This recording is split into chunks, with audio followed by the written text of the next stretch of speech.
Look around you. The device you're watching this on, the music you listen to, the way you connect with the world.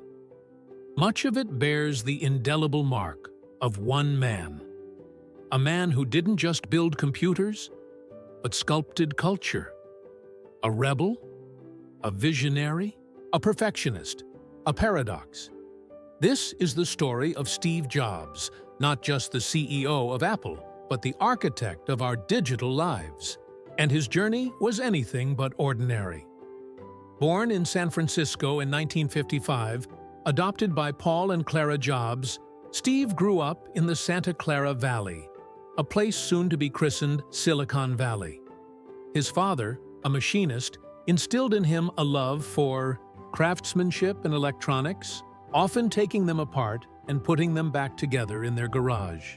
This hands-on tinkering, combined with the free-spirited ethos of the 1960s, shaped a young Steve.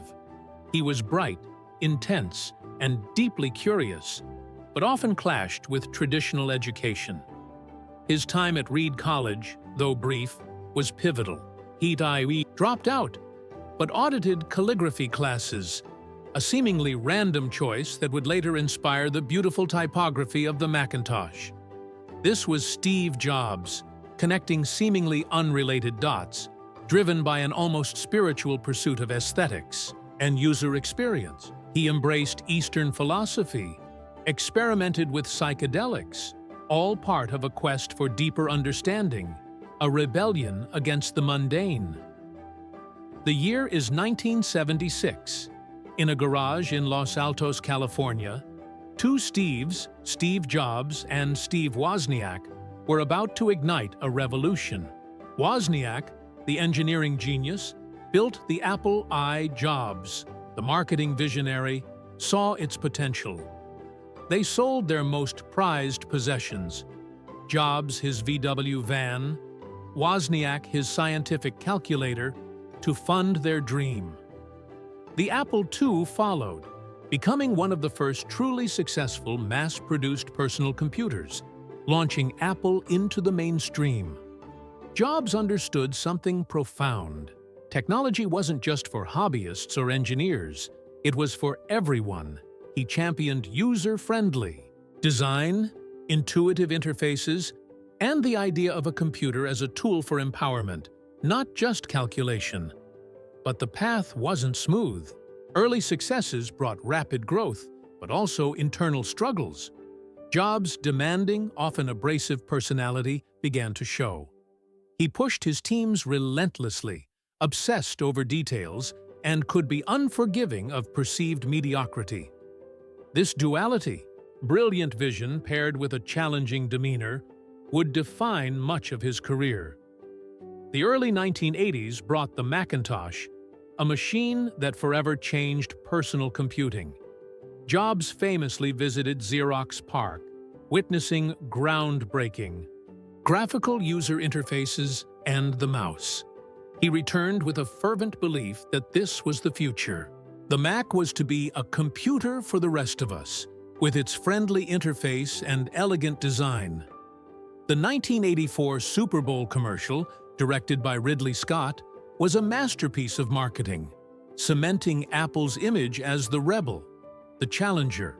To IBM's dominance, the Mac was a triumph of design and a testament to Jobs' uncompromising vision. He demanded perfection, often to the frustration of his engineers, but the result was a product that felt alive, intuitive, and personal. Yet, even with the Mac's success, internal tensions escalated. Jobs' management style, coupled with the company's complex structure, led to a power struggle with CEO John Sculley, whom Jobs had personally recruited from Pepsi-Cola. In 1985, at the age of 30, Steve Jobs was unceremoniously ousted from Apple, the company he co-founded. It was a crushing blow, but one he later described as a pivotal moment of liberation. "It was awful tasting medicine," he said, "but I guess the patient needed it." He embarked on new ventures. He founded Next Computer, a company aimed at building powerful workstations for higher education. While Next's hardware struggled commercially, its software, particularly its object-oriented operating system, was years ahead of its time. This technology would prove crucial to Apple's future. More significantly, Jobs bought a small computer graphics division from Lucasfilm, renaming it Pixar Animation Studios. Initially, he poured millions into the company, struggling to find its footing. But his unwavering belief in the blend of art and technology paid off spectacularly. With Toy Story in 1995, Pixar redefined animated filmmaking, becoming a creative and commercial juggernaut. These wilderness years were not failures.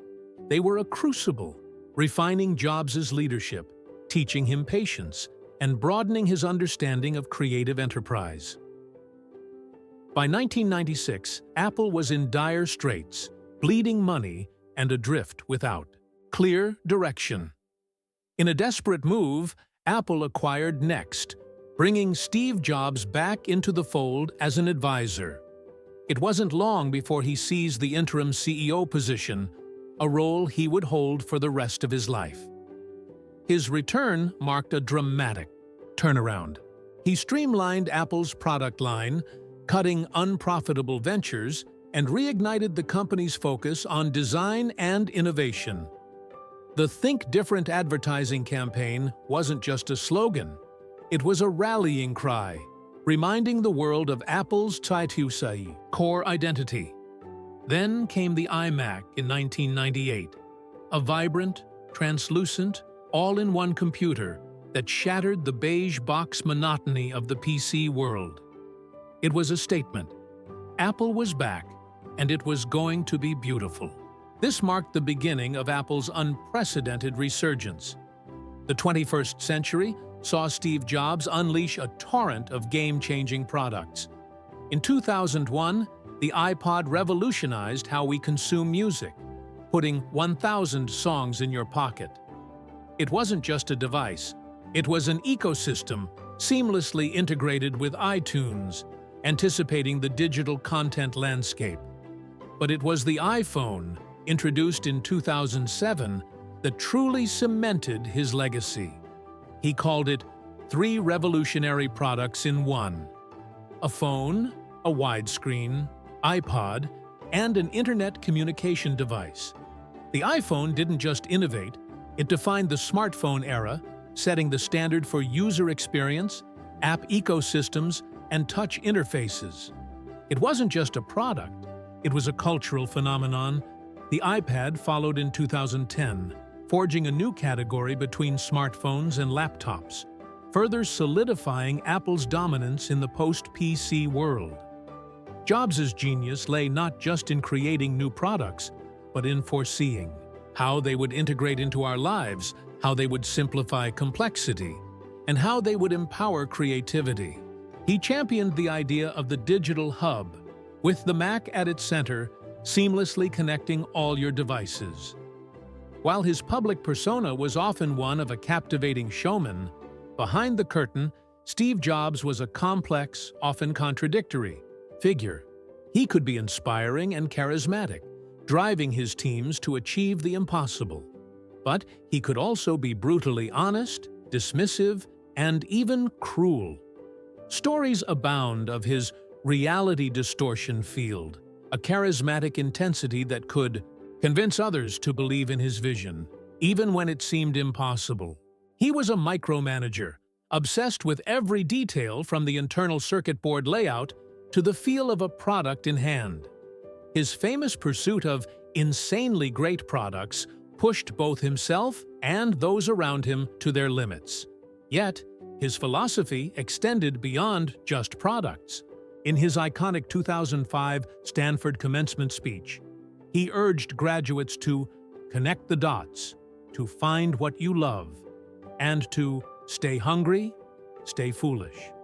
He spoke openly about his battle with pancreatic cancer, emphasizing the preciousness of time and the importance of living a life true to oneself. This vulnerable side, revealed late in his life, resonated deeply with millions. Even as his health declined, Jobs remained fiercely committed to Apple, participating in product development and strategy until his final days. On August 24, 2011, he resigned as CEO, passing the torch to Tim Cook. On October 5, 2011, Steve Jobs passed away at the age of 56, leaving behind a legacy that continues to shape the world. His impact extends far beyond just Apple. He taught us to demand more from technology, to expect elegance and simplicity. He showed us that design isn't just how something looks, but how it works. He proved that a single-minded vision, combined with relentless execution, can truly change the world. From personal computing to digital music, from smartphones to animated films, Steve Jobs was a titan who redefined industries and our relationship with technology. He was a flawed genius, a complicated character, but undeniably a revolutionary whose ripple effect is still felt every single day. Steve Jobs' story isn't just about innovation, it's about passion, perseverance, and the courage to challenge the status quo. It's a reminder that truly great things often come from those who dare to think differently. What dots will you connect?